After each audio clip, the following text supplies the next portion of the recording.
Bonjour tout le monde, c'est Yannick, j'espère que vous allez bien. Regardez ce qu'on m'a envoyé, je l'attendais même plus en fait. Le Galaxy A73 5G est disponible, mais pas tout à fait en fait. Je vous en reparle un peu plus tard. C'est le grand frère des A33 et A53 déjà testés précédemment sur la chaîne, qui vient compléter cette gamme qui en a bien besoin. Comme d'habitude, si ce n'est pas encore fait, n'hésitez pas à vous abonner en activant la petite cloche. Merci beaucoup pour votre soutien. Son design reprend dans les grandes lignes ce que l'on a l'habitude de voir chez Samsung, monobloc avec la patte qui caractérise les smartphones de la marque, avec une construction plastique, à moins que l'on dise glastique. Bien sûr, cette approche permet de ne pas subir les traces de doigts. Ce smartphone existe en blanc, vert et gris, qui est le modèle que je vous présente aujourd'hui. Les tranches aplaties du smartphone participent à une excellente prise en main, rien à redire là-dessus. Samsung ne prend pas de risque et campe dans cette même philosophie. Cet appareil est typé 67, il est épais de 7,6 mm pour un poids de 181 grammes. Fin et léger, ça devrait plaire. On va retrouver la disposition habituelle des touches sur ce smartphone. Là-dessus, je ne vais pas m'étendre plus que ça. Ce A73 ne dispose pas de prise jack, contrairement à son prédécesseur. Si mes souvenirs sont bons, on peut étendre le stockage via micro SD. On passe à l'avant désormais avec son grand écran AMOLED plat de 6,7 pouces Full HD+. Pas mal du tout. Samsung propose une nouvelle fois quelque chose de très sympa, dalle très lumineuse, même en extérieur. Aucun problème pour l'utiliser. On a toujours un certain nombre de réglages pour les couleurs. Le taux de rafraîchissement max est de 120 Hz. Pas de surprise de ce côté-là. Bref, c'est excellent pour regarder ses contenus préférés où que l'on se trouve. Le capteur d'empreinte est situé au niveau de l'écran. Son placement me paraît néanmoins un petit peu trop bas. Par contre, il est réactif. Pour le moment, c'est toujours l'interface One UI 4.1 basée sur Android 12 qui est présente ici. Interface qui propose toujours pas mal de choses intéressantes. Niveau personnalisation entre autres, on va retrouver aussi des options sympas dans la galerie photo de Samsung pour gommer des imperfections visuelles sur les images ou les remasteriser pour améliorer le rendu des clichés ratés. À travers l'application Windows Mobile Connecté, on va pouvoir gérer efficacement son smartphone à distance, y compris les applications.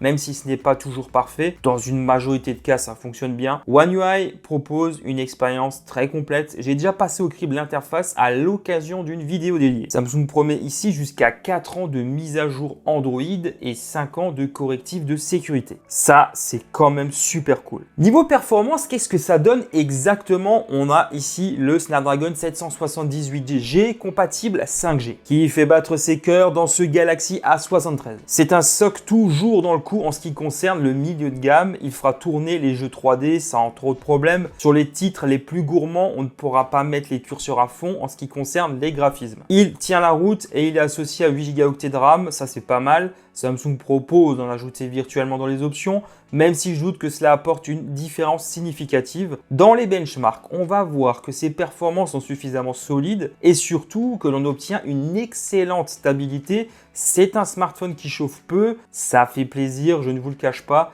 Je n'ai pas souvent ce ressenti dans mes tests. Ce smartphone propose 4 capteurs photo au dos et pour tout vous dire, je suis assez partagé. Non pas sur la qualité globale de ces capteurs, mais plutôt sur l'aspect polyvalence, puisqu'on est ici un peu en retrait par rapport au A72. Le premier capteur photo est un 108 mégapixels ISOCELL HM2 avec stabilisation optique de l'image. Le second, un 12 mégapixels ultra grand angle et les deux derniers, 5 mégapixels chacun pour macro et profondeur de champ. Je regrette personnellement que l'on perde le zoom optique 3 fois du A72, on n'aura pour moi que 2 capteurs vraiment utiles sur cet appareil. Dites-moi ce que vous pensez de ce choix en commentaire. Au niveau du rendu, qu'est-ce que ça donne exactement? Le capteur principal grand angle se montre très correct à l'usage. C'est propre, c'est net, détaillé, rien à redire là-dessus, Samsung réalise un bon boulot. Il arrive à produire un bon résultat, y compris avec les lumières vives en arrière-plan. Comme je l'ai déjà mentionné à plusieurs reprises, oui, les couleurs sont un peu plus appuyées. En ce qui concerne l'ultra grand angle à son tour, on remarque tout de suite un peu moins de détails sur les contours de l'image. Après, ça reste tout de même très réussi pour un capteur secondaire.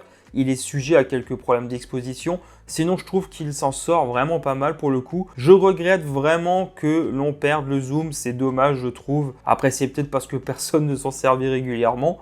Aucune idée. Les photos de nuit maintenant, le capteur grand angle produit un résultat satisfaisant. Comme souvent, il faudra veiller à rester immobile pendant 2 à 3 secondes pour laisser le temps au mode nuit de faire son œuvre. À l'avant, le capteur photo frontal est de 32 mégapixels.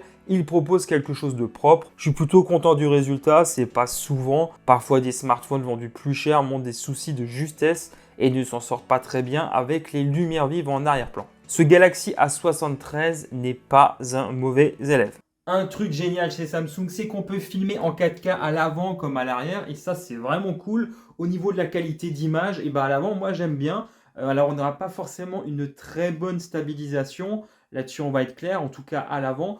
Parce qu'à l'arrière, là, on va avoir une belle image, un beau rendu avec une stabilisation qui est assez correcte dans l'ensemble. Mais on a aussi un mode ultra stabilisé, mais qui là va se limiter à du 1080p. En tout cas, moi, c'est un smartphone dont j'aime bien me servir pour faire des vidéos et je pense que le résultat va parler de lui-même. Donc voilà, encore un aspect, en tout cas, qui m'a beaucoup séduit sur ce Galaxy A73. N'hésitez pas, vous, à me dire dans les commentaires ce que vous en pensez. Ce smartphone offre un bon son stéréo en s'appuyant sur le haut-parleur dédié aux appels et un autre qui est situé sur la tranche inférieure. Samsung propose aussi quelques petits réglages sympas pour aller un peu plus loin, pour visionner ses séries, films ou écouter un peu de musique. Ce sera correct.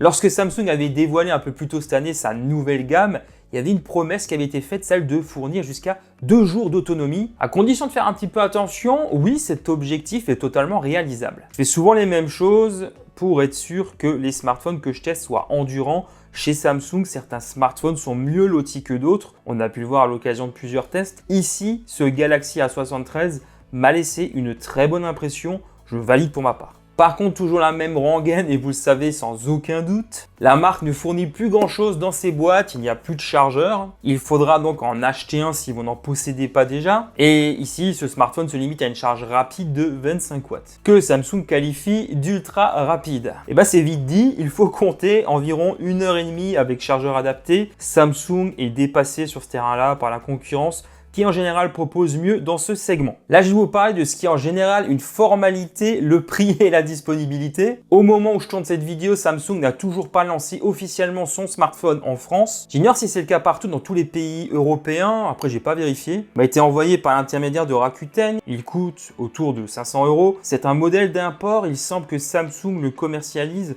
dans certaines régions du monde, notamment des pays africains. Je ne sais pas ce qui pousse Samsung à ne pas l'avoir commercialisé chez nous. J'imagine que si on n'a aucune information aujourd'hui à ce sujet, c'est qu'il paraît peu probable de le voir débarquer chez nous. On arrive à la fin de la vidéo. Je pense que globalement, c'est un smartphone qui est équilibré. D'autre côté, qu'est-ce que vous pensez de ce Galaxy A73? Est-ce que vous avez envie de l'acheter? Dites-le moi en commentaire. Voilà, ainsi s'achève cette vidéo. Comme d'habitude, si elle vous a plu, un immense merci de me soutenir en lâchant un gros pouce en l'air et en vous abonnant si ce n'est pas encore fait. C'est extrêmement important pour moi et l'évolution de la chaîne. Merci infiniment. Je vous retrouve très vite pour de nouvelles vidéos. D'ici là, prenez soin de vous, portez-vous bien. Allez, ciao tout le monde.